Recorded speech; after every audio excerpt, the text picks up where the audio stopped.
Welcome back to Couch Collectibles. Hope you guys are having an awesome day. In today's video, we're looking at some 1950 Jefferson nickels that are worth money. It is a key date to look for, and we'll look at some other error nickels that you should always be on the lookout for in your pocket change, or if you get coin rolls from the bank, you can always search for those while you're coin roll hunting as well. So let's just hop right into it. Don't forget to go check out all the other videos on the channel where we talk about other coins and currency to look for. And don't forget, I'm releasing an ebook very soon on coins, on coin hunting. So be on the lookout for that on couchcollectibles.com. Let's just hop right into it and start off first with the 1950D high grade. Now this coin does not have any types of errors. And of course, let me show you how many they actually made of these coins. So the 1950, they made around 9.7 million. So nothing really too crazy, but the 1950D mint mark, they only produced around 2.6 million. So that's what makes that coin a key date.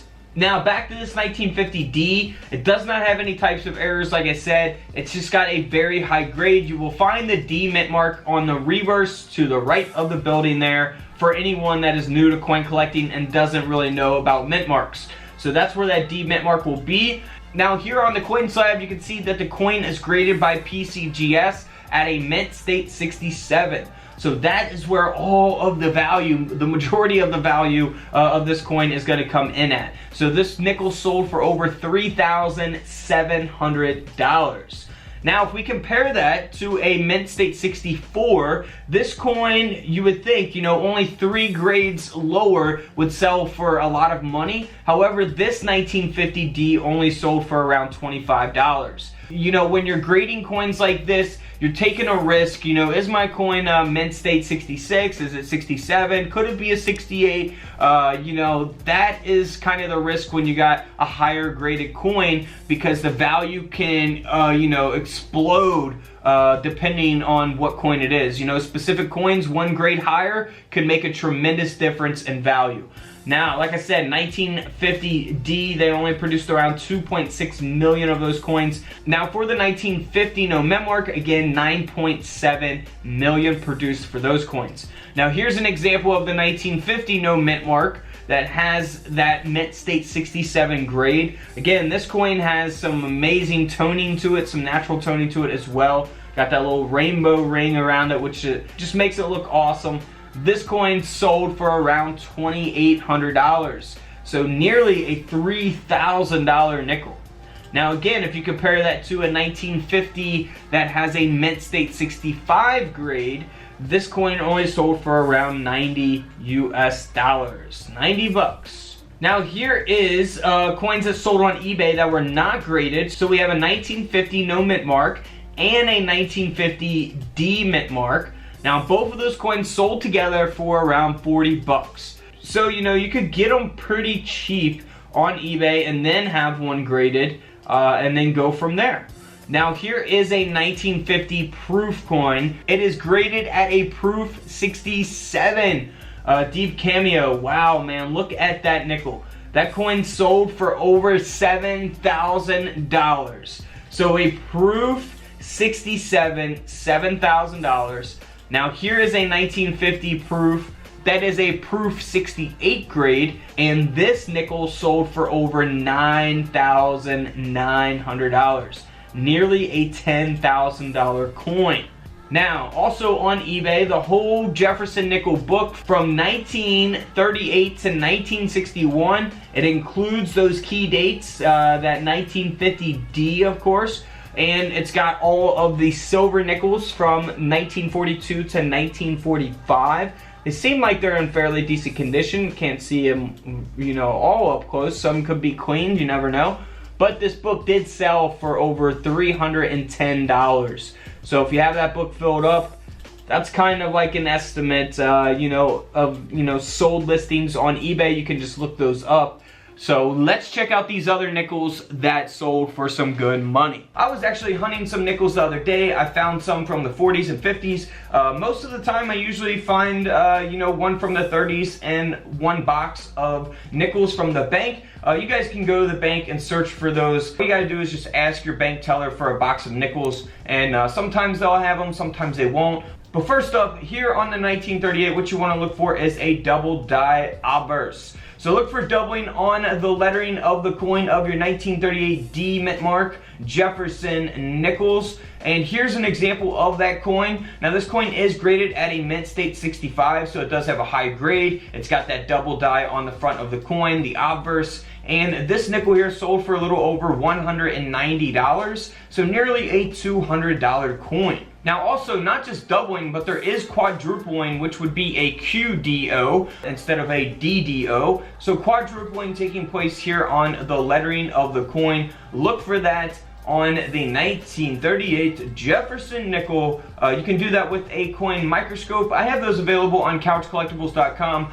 Feel free to go check that out on the website. Here is an example of that coin. Now this coin only sold for around $80, and it does have a high grade of a mint state 64. So keep in mind, if your coin is in very bad condition, you know, in a case like this, it's not really going to sell for much money. So you always got to, you know, factor in the grade of the coin when determining an ultimate value. Now in 1938, we also have the proof nickel, the proof Jefferson nickel here, and this coin here is graded at a proof 68. So that gives it all of its value. This coin sold for over $5,000. $5,000 because of its high grade. So keep that in mind. If you're not familiar with coin grading, I do have a couple coin grading videos here on YouTube. Just type in coin grading couch collectibles and you should find those videos. Now also, speaking of high grade, here's the 1938 no mint mark, and this is graded at a mint state 67.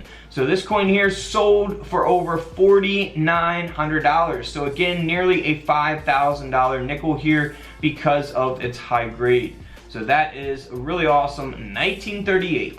For the 1938S, now they did make around 4.1 million of these coins, and this coin here in particular sold for over $3,700, so over a $3,000 coin because of its high grade by PCGS of a mint state 67. Now for the 1938 D mint mark, this coin here sold for over $4,900, again almost a $5,000 nickel because of its high grade of a mint state 67. So always keep that in mind. If you have a nickel that's all beat up and damaged, you know it's not going to sell for as much money. Also for the 1938D, they did produce a little over 5.3 million of these coins. So of course they produced a little bit less in comparison to some other Jefferson nickels. There are other low mintage Jefferson nickels that I talk about here on the channel. Here is a 2005 Bison Jefferson nickel. Now you can see the Bison reverse design there, the back of the nickel. And you can see that it doesn't look like a regular nickel. The front of the nickel looks fine. However, there on the reverse,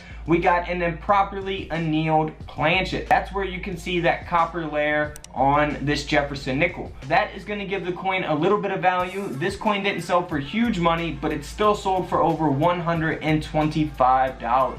Now, of course, the grade of the coin is going to make it more valuable as well. So if your coin's like really beat up and it's got this annealed planchet, it's probably not going to be worth as much. Now here's another example. This one didn't sell for big money. However, this is an improperly annealed planchet taking place on the obverse, on the front of the coin. So we can see that copper layer again there on Jefferson's face and on the rest of the front of the coin. This nickel here is sold for over $28, so nothing huge. But let's move on to what you really should be looking for on the Jefferson nickel. This is a 2005 Jefferson nickel with the Bison reverse design. Now you can see that line going through the buffalo. Now this is nicknamed the speared bison. So what it is a die gouge taking place on the reverse of the nickel. And you can clearly see that line, like I said, going diagonally all the way through the bison there. So that's exactly what you want to look for. And that's what we're going to look for here in just 1 second. Now here is a nickel that has that speared bison. The speared bison that I just showed you, this nickel actually has that. This is a 2005 Denver minted Jefferson nickel that sold for over $1,200. But keep in mind, guys, that grade also comes into effect. So if you're not familiar with coin grading, feel free to watch my coin grading videos. This one is graded at a mint state 66, so very high grade on that nickel, which will give it some value as well. Before we get into what to look for, I'm going to show you different types of errors on the 2004 nickel. This one here, real quick, has just been multi-struck. It's got a broad struck. You can see that taking place around the rim of the coin there, and that's going to give this nickel some value. Now, you can look for these in pocket change on all denominations of coins, pennies, dimes, all that stuff. This nickel here sold for over $630. Next up is another 2004 nickel that has a die adjustment strike. So a die adjustment strike will basically make the coin look like it's extremely faded out. Now, a lot of people get these confused with damaged coins, people that purposely damage the coin. However, this is actually a mint error. So it will give the coin a little bit of value. Now, this 2004 nickel here sold for over $430. Alright guys, don't forget to subscribe in the middle. Check out the videos to the left of me. And until tomorrow, I will see you on the comment section below. This is Couch Collectibles, and this is where I disappear.